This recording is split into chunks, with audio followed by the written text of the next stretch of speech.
By 1942, Allied armoured forces were discovering a hard truth. Tanks that looked formidable on blueprints were failing under real combat conditions. Vehicles broke down before reaching the front. Others were knocked out moments after first contact. In this environment, raw power and impressive specifications no longer guaranteed success. How a tank was intended to be used mattered more than how intimidating it appeared. Armoured doctrine wasn't theoretical anymore. It directly determined whether an advance continued or collapsed. Britain and the United States were fighting the same enemy, but they arrived at the problem from very different places. Britain had been at war since 1939.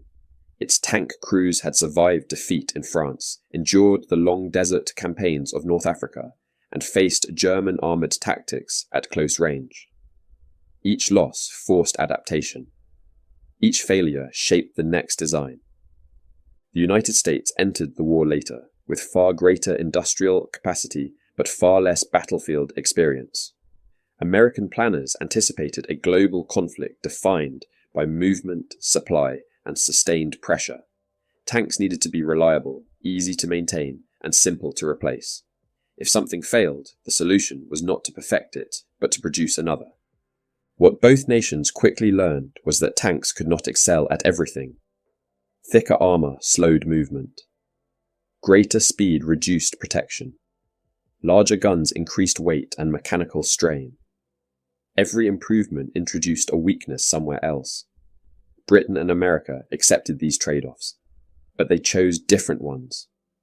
The result was not a single best tank, but two philosophies forged in steel. For the United States, this philosophy was embodied by the M4 Sherman. It was not the most heavily armoured vehicle on the battlefield, nor did it carry the largest gun for most of the war. Instead, it was dependable, standardized, and adaptable. It could be shipped across oceans, unloaded quickly, and repaired with minimal tools. Most importantly, it could be produced in enormous numbers. Britain followed a different path. Tanks like the Churchill and the Cromwell were shaped by hard experience rather than industrial optimism. These vehicles reflected lessons learned under fire. The need to cross shell-torn terrain, to survive direct hits, and to support infantry under sustained enemy pressure.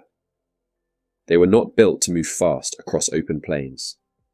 They were built to endure. At first glance, American and British tanks appeared broadly similar. They shared basic layouts and crew sizes. But beneath the armour, they were designed for entirely different assumptions about how battles unfolded. American tank design prioritized consistency and logistics. The Sherman was engineered so that parts could be swapped between vehicles, even when built in different factories. Crews could be trained quickly. Engines were powerful and familiar to mechanics. If a tank was lost, it was replaced, not mourned. Momentum mattered more than individual survivability. British tanks placed greater emphasis on protection and terrain control. The Churchill, in particular, was slow but exceptionally resilient. Its thick armour and long track system allowed it to climb steep slopes, cross trenches, and continue advancing where other tanks bogged down. It was not elegant, it was purposeful. These priorities were visible in the engineering. The Sherman's petrol engine was reliable and easy to maintain, but dangerous when penetrated. Its sloped armour relied on deflection rather than sheer thickness. Inside, the layout was efficient and relatively comfortable. Crews valued its visibility and ease of operation. British tanks told a different story.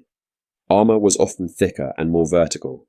The Churchill's extended suspension gave it remarkable cross-country ability. Some British designs experimented with unconventional gun placements, sacrificing flexibility to improve protection. Comfort was secondary. Survival came first. American doctrine did not rely on a single tank. Alongside the Sherman were lighter vehicles like the M3 Stuart, used for reconnaissance and screening, where speed mattered more than protection. Earlier in the war, the M3 Lee and Grant filled an emergency role, mounting their main gun in the hull to provide immediate firepower when nothing else was available.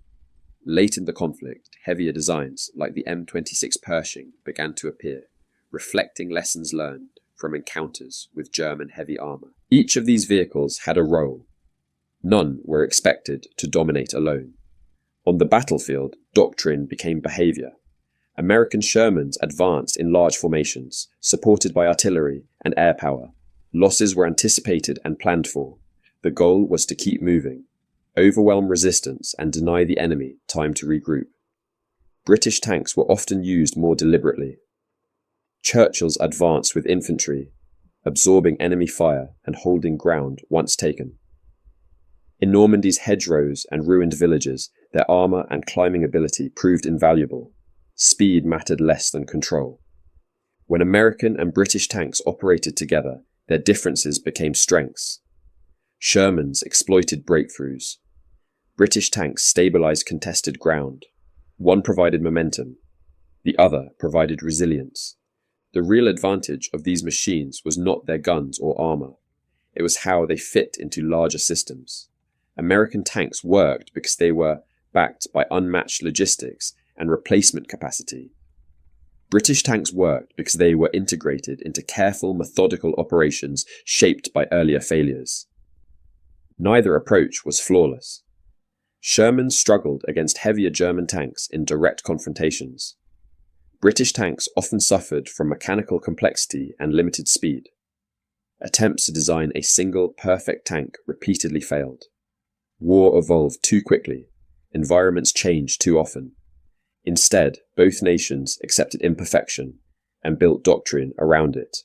By 1945, thousands of Allied tanks lay destroyed or abandoned across Europe. They were not remembered for elegance or fear.